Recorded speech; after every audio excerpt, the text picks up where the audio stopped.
Bom dia, meus irmãos. Graça e a paz estejam sobre nós. Amém?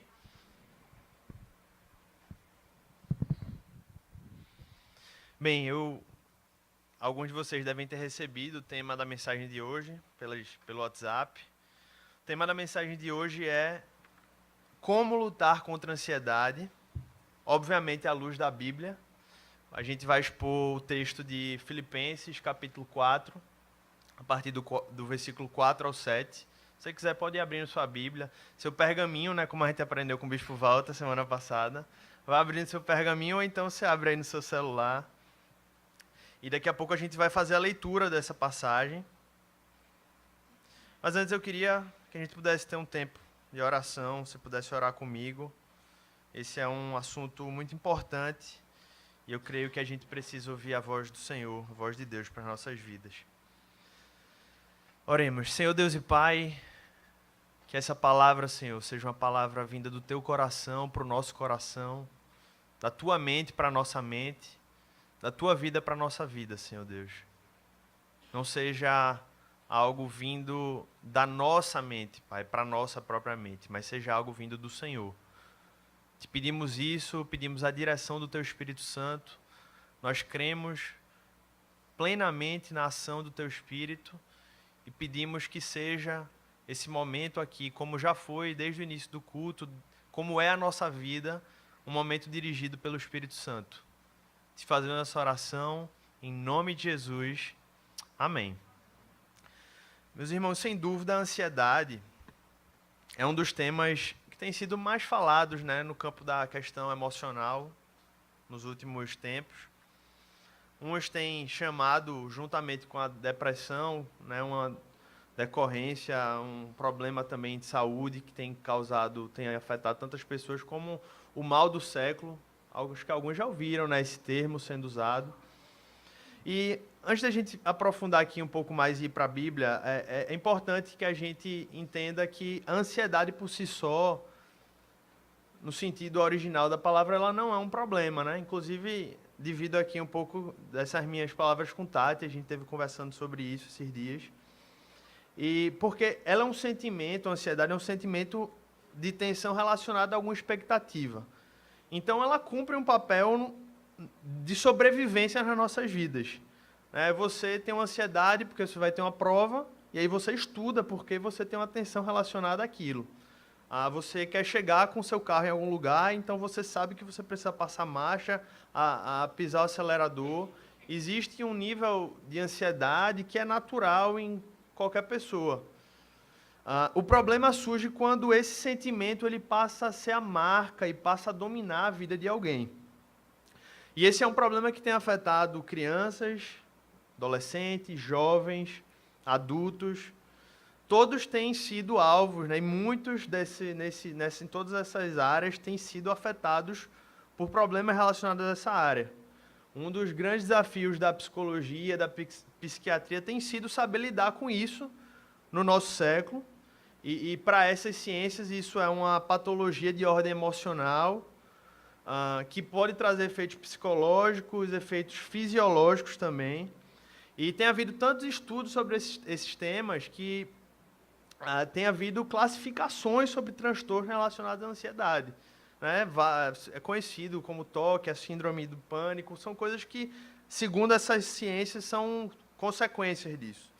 Então, eu queria fazer duas considerações iniciais antes da gente ler o texto. Que é, em primeiro lugar, a gente está trazendo uma abordagem bíblica do assunto. Eu não estou ignorando o que essas ciências podem trazer sobre isso, certo? Eu acho que a gente deve considerá-las, mas eu acredito também que a gente não pode idolatrá-las. Eu digo isso por 2 pontos. Primeiro, eu tenho visto que qualquer comportamento, muitas vezes, que foge de um determinado padrão, logo tem sido taxado como um problema emocional grave e muitas vezes isso tem sido logo tratado como uma doença ou algo que precisa de uma medicação ou algo assim. Isso é uma coisa que a gente precisa ter cuidado enquanto povo de Deus. E, em segundo lugar, até porque isso enquanto a Bíblia traz palavras relacionadas a esse assunto que tem milhares de anos, ciências como essas existem há 1 ou 2 séculos. Então, o que eu quero dizer, a gente não ignore elas, a gente deve tentar ouvi-las no que a gente consegue compatibilizar e fazer com isso tenha relação com a nossa fé, mas precisamos ter cuidado também para que isso não se torne um ídolo. E tudo que a gente escute, eu tenho ouvido relatos de pessoas que logo que chegam em um local, mostram uma característica da sua vida em 5 minutos e logo elas já são diagnosticadas, enquadradas com uma doença específica e que é como se aquilo já fosse toda a solução para a vida delas e taxa a vida delas com aquela característica. Então nós precisamos ter cuidado com isso, ter cuidado. Em segundo lugar, eu quero enfatizar que eu creio profundamente que uma das falhas e um dos motivos da gente estar vivendo uma dessas crises no século XXI tem a ver com algo diretamente relacionado à nossa espiritualidade. Eu não tenho dúvidas disso, não tenho dúvidas nenhuma. Digo isso porque uma sociedade que exclui o conceito do metafísico, do eterno, da existência do próprio Deus, da sua essência, ela não tem como estar saudável. É impossível. Não tem como. Isso causa uma doença realmente profunda na alma de uma sociedade. Então, sem falar muito de problema, vamos falar um pouco de o que é que a Bíblia fala sobre isso, e aí eu convido você a abrir no livro de Filipenses, capítulo 4, a partir do versículo 4 ao 7. A palavra de Deus diz assim: alegrem-se sempre no Senhor, novamente direi, alegrem-se, seja a amabilidade de vocês conhecida por todos. Perto está o Senhor. Não andem ansiosos por coisa alguma, mas em tudo, pela oração e súplicas, e com ação de graças, apresentem seus pedidos a Deus. E a paz de Deus, que excede todo o entendimento, guardará o coração e a mente de vocês em Cristo Jesus. A carta de Filipenses é uma carta escrita por Paulo. É até uma carta de agradecimento. Ele foi ajudado com a oferta daquela igreja no momento que ele estava preso. E essa carta serviu como uma forma dele dizer obrigado, né? Obrigado pelo apoio que vocês têm me dado, pelo amor que vocês têm demonstrado. Mas também ele aproveitou essa carta para dar instruções à igreja, como ele sempre fazia. E nesse trecho que a gente leu, ele já está na conclusão da carta e ele traz algumas orientações para a vida da igreja, para a vida das pessoas daquele local. E é uma das cartas mais pessoais que Paulo escreve. Você percebe, se você já leu a carta aos Filipenses, que ele fala muito para o coração daquele povo, ele tem um carinho muito grande com aquela igreja. E é provável que a maioria dos que estão aqui já tenham lido esse trecho, né, já tenham lido essa passagem, já tenham enviado para alguém, né, que estava de repente sofrendo e disse, olha, não anda ansioso, né, você de repente já pode ter meditado também nessa passagem. É bem provável que isso tenha acontecido. Mas o que me chamou a atenção aqui nesse texto é que antes de Paulo ele dar essa ordem, que é uma ordem, né, ele diz, olha, não andem ansiosos por coisa alguma, ele traz algumas instruções antes disso sobre como viver uma vida distante da ansiedade ou não dominada pela ansiedade e, consequentemente, cheia da paz de Deus. Quando eu li esse texto, isso me veio claramente como uma das coisas que precisam ser trabalhadas em nossas vidas antes da gente conseguir viver cheio da paz de Deus ou não ser dominado por esse estilo de vida. Na verdade, já faz um tempo que eu medito nessa passagem, mas aprove a Deus que agora eu pudesse compartilhar isso, tentar organizar um pouco dessas ideias para trazer por meio de uma mensagem. Então, o que ele está ensinando aqui, nesse trecho específico, é que existe um caminho para a gente poder ser dominado pela paz de Deus e não ser dominado pela ansiedade, pela tensão desenfreada de coisas, expectativas de coisas que vão vir. E por esse texto eu vejo pelo menos 4 instruções que a gente pode tirar dessa passagem. E a primeira está logo no início. O texto começa falando assim: alegrem-se sempre no Senhor, novamente direi, alegrem-se. Esse, meus irmãos, é o primeiro passo que qualquer pessoa que deseja viver uma vida cheia da paz de Deus precisa dar. É o primeiro passo, é o primeiro ponto, é tão importante que Paulo repete. Ele diz, olha, novamente eu direi. Eu não vou dizer só uma vez, não, eu vou dizer 2. Alegrem-se sempre no Senhor. Para muitos, quando você ouve essa instrução, pode ser algo pouco distante, utópico ou impossível, dizer, poxa, isso é algo, poxa, alegrar-se sempre no Senhor. Afinal, quem consegue viver sempre alegre e, mais que isso, alegre em Deus, alegre nas coisas de Deus? Primeira coisa que a gente precisa esclarecer aqui é que alegrar-se sempre no Senhor não é o oposto de passar por adversidades e sofrimentos, como a gente bem sabe. Quando ele escreve esse texto, se a gente olhar o capítulo anterior de Filipenses, no versículo 7 ao 9 do capítulo 3, Paulo fala claramente o seguinte, olha, o que para mim era lucro, passei a considerar como perda por causa de Cristo. Mais do que isso, considero tudo como perda comparado com a suprema grandeza do conhecimento de Cristo Jesus, meu Senhor, por quem perdi todas as coisas. Em resumo, assim como ele faz nessa carta, ele faz em outras cartas, Paulo descreve que a vida dele era marcada por sofrimento. Paulo sofreu muito, fisicamente, emocionalmente.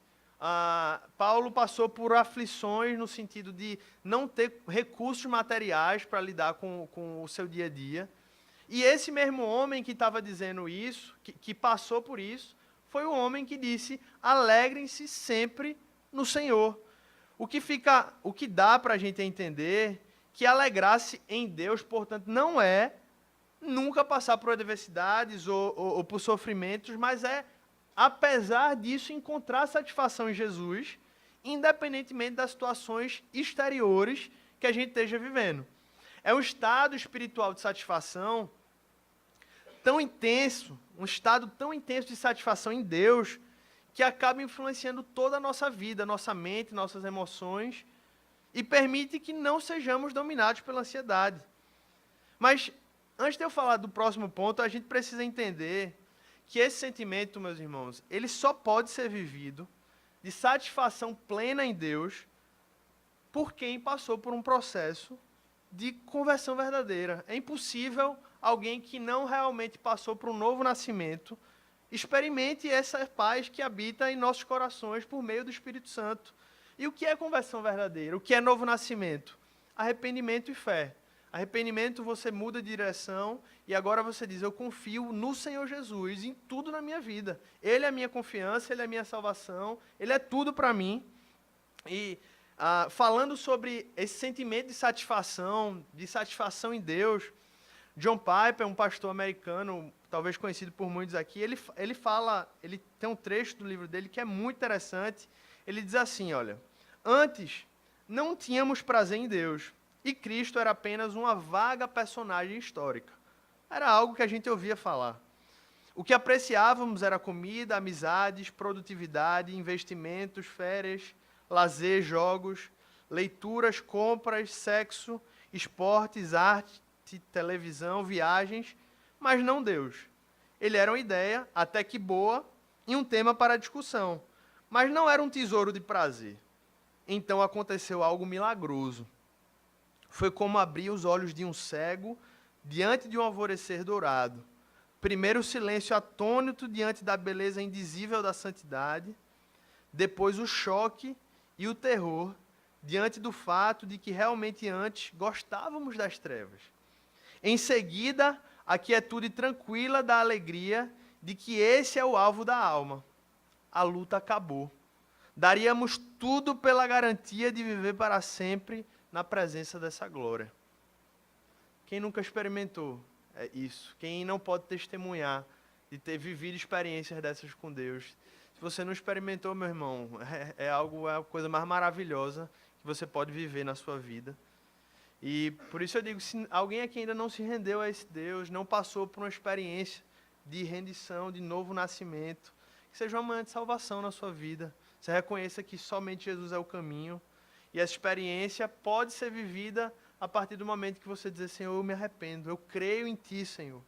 E para todos nós aqui que já somos discípulos, o grande desafio diante disso é que a gente possa desejar que essa alegria, esse sentimento de satisfação plena, de alegria plena da nossa alma seja reavivado. Porque a gente passa por momentos como esse, A gente passa por momentos em que a gente diz, Senhor, eu me alegro só em Ti. Mas tem muitos outros que a gente começa a se alegrar em muitas outras coisas. E Deus está nos dizendo, filho, volta a se alegrar em mim. Volta a encontrar alegria em mim e sempre em mim. Esse é o primeiro passo. Não existe outra forma de um cristão encontrar verdadeiramente essa satisfação, conseguir lutar contra esse domínio da ansiedade em sua vida, se isso não for a base da sua existência. Alegria em Deus, alegre-se sempre em Deus, satisfaçam-se em Deus. Amém? Esse é o primeiro ponto. Depois o texto continua dizendo assim: seja a amabilidade de vocês conhecida por todos. Irmão, segundo os tradutores bíblicos, eu não conheço o grego profundamente, então a gente vai ler o que os que conhecem falam, mas quando eu preparava essa mensagem, a gente tentando entender o que a Bíblia fala, para poder compartilhar sobre isso, eu me deparei com o fato de que essa palavra aqui, amabilidade, traduzida como amabilidade, segundo os tradutores, é uma das palavras mais difíceis de serem traduzidas de toda a Bíblia. Um tradutor conhecido, chama William Hendrickson, chegou a dizer que não existe nenhuma palavra no inglês e, consequentemente, no português, que pudesse traduzir fielmente o significado dessa palavra. É uma palavra muito debatida. Tanto é que se você pegar as versões aí, a depender da sua vai estar amabilidade, outra vai estar moderação na revista atualizada, outra vai estar o fato de você se revelar como amável. Essa palavra do grego antigo, Aristóteles chegou a tentar definir essa palavra, e ele também tinha dificuldade para definir, mas tentou definir como algo mais do que justo. É uma pessoa que ela está além da justiça, porque ela consegue, ela tem o poder e ela tem a competência para aplicar a lei e a justiça, mas ela abre mão disso para poder exercer misericórdia. Então é quando ela se visse diante de certas situações, que ela visse que a lei e a justiça sendo aplicadas não seriam boas, mas a misericórdia seria melhor ainda naquele momento. Então é algo muito profundo, mas a gente poderia tentar definir como uma pessoa que revela uma disposição amável, uma disposição honesta para com outras pessoas, apesar das suas faltas. Talvez uma ilustração boa para isso seja a ilustração do próprio Jesus com a mulher adúltera. Eu não sei se vocês se lembram, mas trazem a mulher e dizem, mestre, a lei manda fazer o quê? Apedrejá-la. A lei dizia de fato isso. Mas Jesus, por ser isso aqui, uma pessoa amável, moderada, revelar sua amabilidade, ele disse, olha, realmente, mas quem nunca pecou, faça o quê? Atire a primeira pedra. Então ele revelou com aquilo que, apesar da justiça da lei dos homens estarem dizendo aquilo, ele conseguiu suplantar aquilo naquele momento, não que ele estivesse dizendo que a lei era ruim, mas que ele estivesse dizendo que naquele momento aquela situação era melhor. Eu não sei se ficou claro, mas é difícil mesmo tentar conceituar isso. Mas o fato é que é um desafio para as nossas vidas viver isso. Enquanto discípulos de Jesus, nós somos desafiados a sermos pessoas amáveis, gentis, graciosas, misericordiosas. E mais do que isso, o texto pede que isso seja uma marca pública nas nossas vidas. Porque ele diz, seja a amabilidade de vocês conhecida por todos. Então isso tem que ser conhecido, ou seja, as pessoas têm que olhar para nós, e o desafio é que eles vejam isso em nossas vidas. E como é que isso contribui na nossa luta contra a ansiedade? Eu diria que isso contribui totalmente, meus irmãos, porque enquanto o desafio de se alegrar no Senhor, ele contribui, ele nos ajuda a lutar contra a ansiedade nos aspectos íntimos da nossa alma, o desafio de ser uma pessoa amável e misericordiosa nos ajuda a lutar contra o domínio da ansiedade na área dos nossos relacionamentos. Quando a gente exerce essa amabilidade, a gente vive isso, a gente vai conseguir viver relacionamentos saudáveis, onde a gente não vai ser dominado pela inveja, a gente não vai ser dominado pelo orgulho, a gente não vai ser dominado pela comparação, pela ira, ou qualquer outro sentimento que nos cause ansiedade. Muitos andam ansiosos porque estão se comparando. poxa, ele tem algo mais do que eu, ou ela tem essa característica que eu queria ter, ou conquistou isso na vida que eu queria conquistar. E se você for e conseguir viver o que a Bíblia nos desafia, de viver e que a nossa amabilidade seja conhecida por todos, isso muda. Porque a gente não precisa mais disso para viver dessa forma. Então isso nos ajuda nessa luta contra a ansiedade e nós sermos dominados não por ela, mas pela paz de Deus em nossas vidas. Terceiro ponto, o texto continua dizendo, terceira instrução que Paulo nos dá, muito simples, ele diz assim, olha, perto está o Senhor. Que a Bíblia ensina um terceiro passo, para que a gente não viva dominado pela ansiedade. É uma verdade muito simples, mas ela é muito profunda, ela é muito impactante. O que é que o texto quer dizer com isso? O texto está querendo dizer que Deus está perto de você. O Deus eterno, todo-poderoso, o Deus que tudo sabe, que tudo pode, ele está perto. O Deus está perto. Nosso Deus está perto de nós. E a partir do momento que a gente assimila essa verdade, a gente não só ouve em nossa mente, nosso coração, a gente perde o medo. Porque Deus está perto. Perto está o Senhor. Eu me lembrei da história de Davi e Golias, porque normalmente na história de Davi e Golias, a gente tende a atribuir como personagem principal o Davi, né?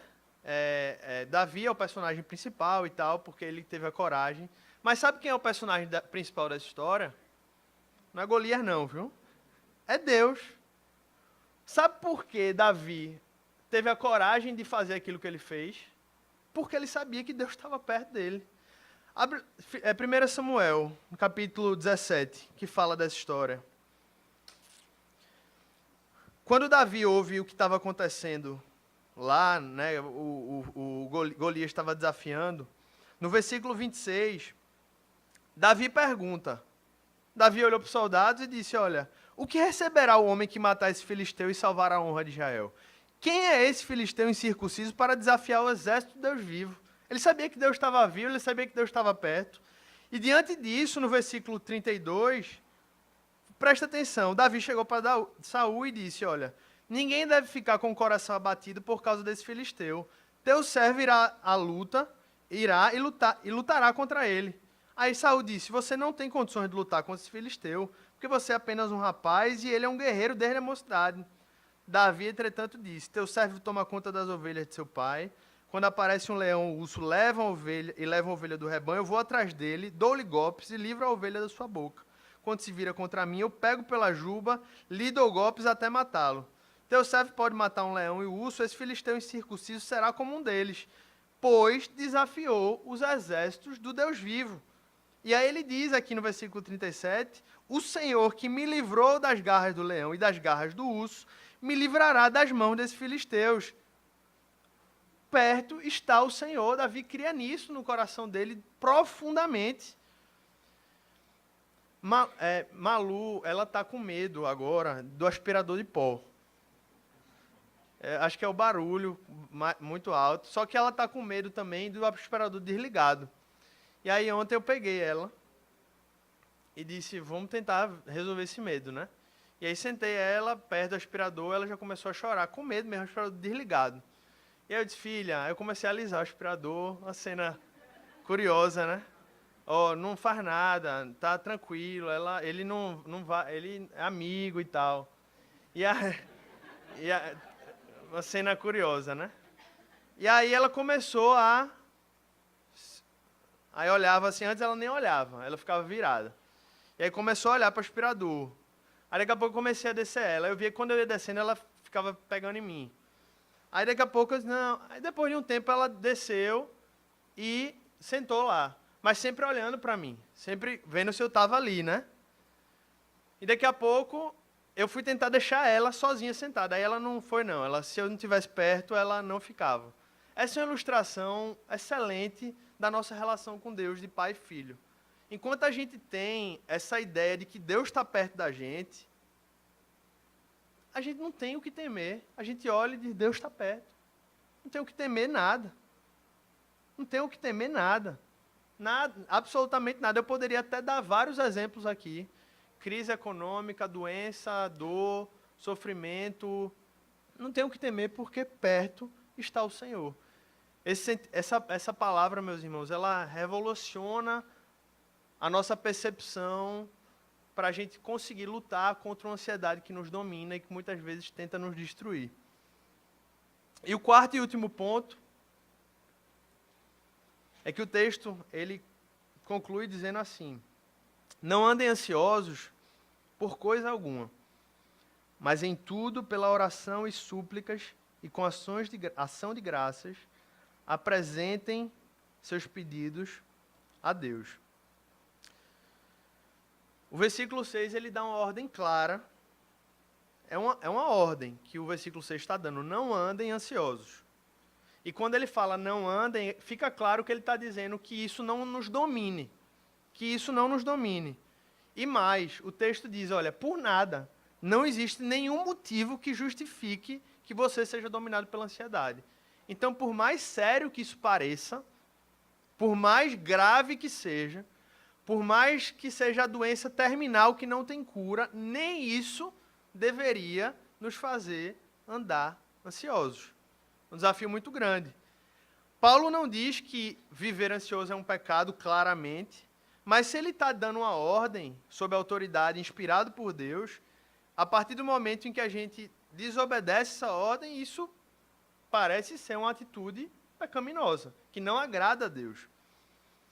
E após isso, a Bíblia diz, ela não só diz não andem ansiosos, ela traz uma ferramenta principal que o cristão deve utilizar na luta contra isso. Além de tudo que a gente já falou, a Bíblia traz uma ferramenta clara aqui nesse texto, que é a oração. Ou seja, o texto está nos desafiando a ver, crer e a tratar a oração como um meio para a gente lutar contra a ansiedade em nossas vidas, para que nós não sejamos dominados por ela. A oração, usa o termo oração, que é o meio comum da gente falar com Deus, a forma mais ordinária que a gente usa do termo. Usa o termo súplicas, que passa a ideia de pedir, de dependência, passa até uma ideia de humilhação. Ou seja, a gente se humilhar diante de Deus é uma das formas de a gente lutar contra a ansiedade e não permitir que ela nos domine. O contrassenso, né? Mas a gente se humilha diante daquele que pode nos preencher. E isso serve para nos ajudar nessa luta. E depois ele diz ações de graças, ou seja, gratidão, agradecimento, como sendo também algo revelado por Deus que nos ajuda na luta contra a ansiedade, contra viver uma vida sem a paz de Deus. Irmãos, essa passagem, ela prova muito a nossa fé. Eu não sei se você está se sentindo desafiado com isso, mas prova muito a nossa fé, porque diante de um mundo tão secularizado, que acaba influenciando a igreja, a gente acaba sendo tentado a ver instruções como essas como muito simplistas, como, tipo, algo distante ou algo muito teórico para as nossas vidas. Quando o texto está nos dizendo claramente que a oração é um instrumento sobrenatural de Deus para que a gente possa lutar contra essas coisas em nossas vidas. Como eu disse no início, eu não estou aqui numa quebra de braço com o que as ciências podem nos ajudar contra isso. Mas eu queria fazer você refletir. É porque normalmente a gente fala, dizer, olha, vai orar, né, e tal, quando a pessoa já está numa crise. Mas eu queria que você refletisse até que ponto não faz todo sentido, se nós realmente estivéssemos vivendo isso, nós não chegaríamos numa crise emocional, profunda, se realmente a nossa vida estivesse sendo marcada por uma vida de dependência, de crer que o Senhor está perto, de oração, de súplica, de humilhação diante de Deus. Até que ponto a gente não chegaria no fundo do poço, como muitas vezes a gente chega emocionalmente. Que Deus possa aplicar essa palavra em nossos corações e nos dê graça para a gente confiar nisso. A gente crê que isso é verdade porque a Bíblia nos diz que é verdade. Amém? E o texto conclui dizendo, depois dessas 4 instruções, ele diz assim: e a paz de Deus, que excede todo entendimento, guardará o coração e a mente de vocês em Cristo Jesus. A passagem que a gente leu, portanto, nos deu 4 instruções sobre como viver uma vida cheia da presença de Deus e conclui dizendo que a consequência disso, da gente buscar viver essas instruções que o texto nos deu, é ser cheio da paz de Deus, que excede todo entendimento, que guardará nossa mente e o nosso coração em Cristo Jesus. Esse versículo é muito profundo, meus irmãos, porque conseguir viver dessa forma é o que a sociedade tem clamado aí fora e a gente tem a resposta. A igreja tem a resposta. Jesus tem a resposta para isso. E algumas coisas me chamam a atenção nessa frase, é que, em primeiro lugar, a paz prometida, ela tem uma origem divina, ela não vem do homem. Porque se fosse pelo homem, ia dar errado. A gente ia ser preenchido num dia, no outro não ia dar certo. Então não há nada, absolutamente nada, que possa produzir isso no homem. É somente a paz de Cristo, a paz que vem de Deus, procede do fato de saber que Ele controla, Ele cuida, Ele nos ama, Ele está perto. E uma segunda coisa que a gente vê é que o texto diz que é uma paz que excede todo entendimento, excede. Ela não é completamente compreensível ao intelecto do homem, não é. O homem não consegue compreender totalmente, mas, por outro lado, ele consegue sentir. Porque ela invade os nossos corações e ela nos guarda. Então, apesar dela não ser totalmente compreensível, por que ela não é compreensível? Porque a gente se vê diante de situações adversas e a gente diz, meu Deus, como é que diante dessa situação eu estou conseguindo dizer, Senhor, glorificado seja o teu nome. A gente tem um testemunho atual em nossa igreja, o Tiago e a Janaína, a gente tem visto o testemunho dela, dos pais, de conseguirem dizer, Senhor, está acontecendo essa tragédia aqui aos olhos humanos, mas glorificado seja o teu nome. A paz do Senhor está no meu coração. Eu estou citando um exemplo, mas teriam centenas aqui. Cada um teria uma experiência para falar disso. Mas eu estou falando porque é público, né? A gente tem ouvido, tem orado pela vida deles. E um terceiro ponto é que Deus nos promete que essa paz ela vai guardar a nossa mente e o nosso coração. Essa palavra ela tem uma origem militar. Guardar aqui no original está associado a até uma sentinela militar. Então, começa a revelar que o nosso coração é a nossa mente, e quando a gente vive isso, Deus ele começa a nos blindar, nos guardar diante dos ataques do inimigo que tentam nos destruir emocionalmente. Deus está nos guardando. A nossa mente e o nosso coração, enquanto filhos de Deus, está sendo blindado quanto a isso. Isso é maravilhoso. Desde o jovem que está enfrentando lutas com a sua ansiedade e o intelecto no campo universitário, até a pessoa que perdeu um ente querido de uma forma trágica. Deus está guardando o coração e a mente dessas pessoas. Louvado seja o Senhor. Ele tem feito isso em nossas vidas, meus irmãos. E isso é maravilhoso. Isso é um motivo de muita gratidão a Deus, porque essa paz está nos invadindo, ela é uma promessa de Deus para nós, ela excede todo entendimento e ela nos guarda. Guarda a nossa mente e o nosso coração.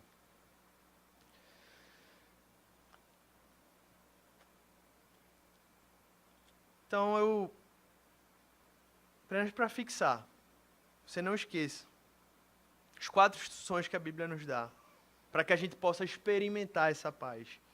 Alegre-se sempre no Senhor. Busque satisfação em Deus. O buscar cabe ao homem, o nos tornar satisfeitos cabe a Ele. Que a nossa amabilidade seja conhecida, seja uma marca da nossa vida. Difícil classificar essa palavra, mas tentemos olhar para Cristo. Se a gente olhar para Ele, Ele vai ser o exemplo de amabilidade para a gente. Ele é o exemplo disso. Que a gente possa lembrar que Deus está perto. Está perto. Mesmo nos momentos mais sombrios, Deus está perto. E por fim, que a gente creia e utilize a oração como instrumento, como ferramenta principal na luta contra a ansiedade em nossa vida. Que a gente não só creia de ouvir falar, mas que isso seja uma prática em nossas vidas. Amém? Muitas vezes, diante de situações como essa, meus irmãos, a gente recorre a tudo e a todos. Mas muitas vezes a gente nem parou para dizer, Senhor, estou aqui, Pai. Me ajuda. E é justamente por isso que eu quero te desafiar, concluir te desafiando a viver isso. Busque viver isso. Antes de você colocar empecilhos e dizer, Deus não vai mudar isso. Viva isso. Se coloque diante de Deus e diga, Deus, eu quero ver se o Senhor vai mudar isso em minha vida. Tiago nos chama para que a gente não seja apenas ouvinte, mas praticante da palavra. Então não adianta a gente ouvir uma palavra dessa, dizer, poxa Deus, louvado seja o teu nome, e dizer, bem, vamos lá, vida que segue. Deus está nos chamando a colocar isso em prática, viver isso. E se você deseja isso, se você quer pedir isso pela vida de alguém, eu convido você a fechar os seus olhos e a gente ter um tempo de oração, colocar isso diante do Senhor.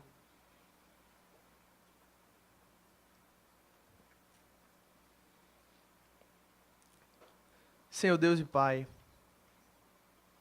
tem misericórdia, Senhor, das nossas vidas. A Tua palavra nos traz tantas instruções perfeitas, totalmente aplicáveis à nossa vida, Senhor.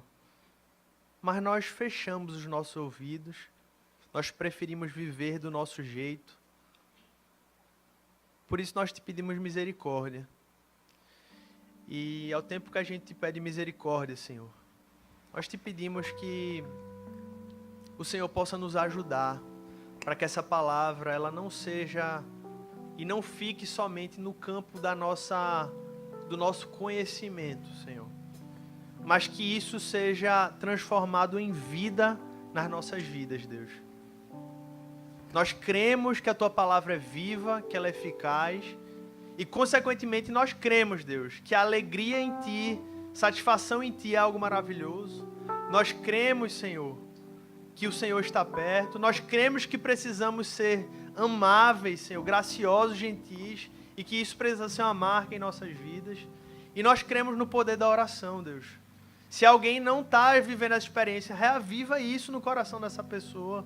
Que seja um mover espiritual e sobrenatural, porque se for pelo homem, isso é impossível, Deus. Mas que seja uma obra sobrenatural do Teu Espírito em nossas vidas. Reaviva-nos, Senhor. Reaviva-nos, porque nós dependemos do Senhor. Nós estamos no tempo da nova aliança, no tempo do Espírito Santo. E o Senhor é real, o Senhor é vivo em nosso meio. E nós te pedimos que o Senhor cure os corações aqui. Realize, Senhor, salvação nessa manhã. Traga, Senhor, redenção, cura, libertação. Porque a Tua palavra falou conosco, Senhor. O Teu Espírito Santo falou conosco. E a gente agora pede que o Senhor haja, opere, salve, cure. Nós te pedimos isso por crer no Senhor. Crer na Tua palavra, crer nas Tuas promessas, Senhor. Que o Senhor receba a nossa oração. Receba a oração de cada um que está colocando suas orações aqui nesse momento. Que está entregando a vida de pessoas que estão afundadas, Senhor, emocionalmente. E de repente pessoas que estão aqui hoje estão pedindo o socorro do Senhor, Pai. O Senhor está perto, Deus. E nós cremos nisso e por isso que oramos. Cremos de todo o nosso coração, Deus. E fazemos essa oração, Pai, em nome de Jesus. Toda a igreja possa dizer amém e amém.